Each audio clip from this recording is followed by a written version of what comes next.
This is The Daily Divide. Prime Minister Christopher Luxon is ignoring recent polls showing Labour edging ahead and his own approval at a 2-year low. He vows to stick with the coalition's economic plan despite voters' growing concerns over the cost of living and a recession fallout. Luxon points to a $6 billion infrastructure, jobs and looming interest rate cuts as the fix, but admits New Zealand faces tough global headwinds, including US tariffs hitting businesses' confidence. Labour leader Chris Hipkins says the polls prove Kiwis are losing faith in National, but he won't reveal tax policies yet, only hinting at a capital gains tax is on the table. National's campaign chair fires back, slamming Labour for no clear solutions and calling talk of ousting Luxon, quote, just silly. On foreign policy, Luxon dodges pressure to quickly recognise a Palestinian state, saying it's a, quote, serious decision that needs time, while condemning Hamas outright. Meanwhile, a storm brews in education after a Māori language learner book wasn't reprinted in small format, sparking a fierce accusation of racism and concerns that the government's actions are sidelining te reo Māori, threatening New Zealand's cultural identity in schools. The Kuha Mine proposal on the West Coast has been knocked back again, with the Ministry for the Environment rejecting its fast-track application for failing to meet 7 legal requirements, including consultation with local authorities and explaining why fast-tracking was needed. The open-cut coal mine plan near Westport has already been rejected by the Supreme and Environment Courts and would have required a dock land swap. Environment groups call the decision a win, while the industry leader says it shows the fast-track process isn't a, quote, rubber stamp, end quote.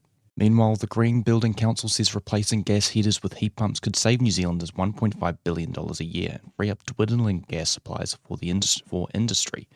The new report urges phasing out gas homes and warning some communities are losing major employers as energy shortages bite. While households are adopting heat pumps, commercial and residential gas use remains high, and the council wants subsidies to speed up the switch, following examples set by other OECD nations. The Auditor General delivered a blunt verdict on New Zealand's 2-tier health plan. It's missing the basics. John Ryan says the 85-page document from Health New Zealand doesn't include proper costings, service demand estimates, or even a clear explanation of how actions were chosen. Without that, he can't confirm it's a credible blueprint for improving public health. Health New Zealand says it will take up to 6 years to fully develop systems, track spending, and link budgets to services.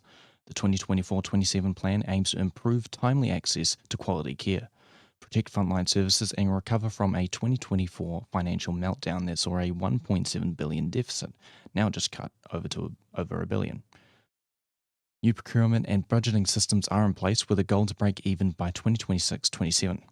Meanwhile, Parliament's considering scrapping the requirement for future health plans to be audited at all.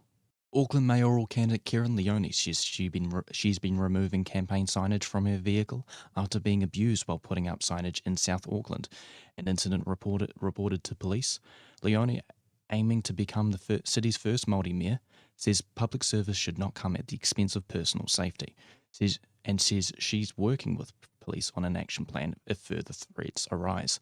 Fellow councillor Josephine Bartley has also stripped her vehicle signage for safety reasons, saying it's, quote, sad. Elected representatives feel they must hide themselves, end quote. Auckland Council says the well-being of elected members is paramount, with security experts ready to respond to any threats.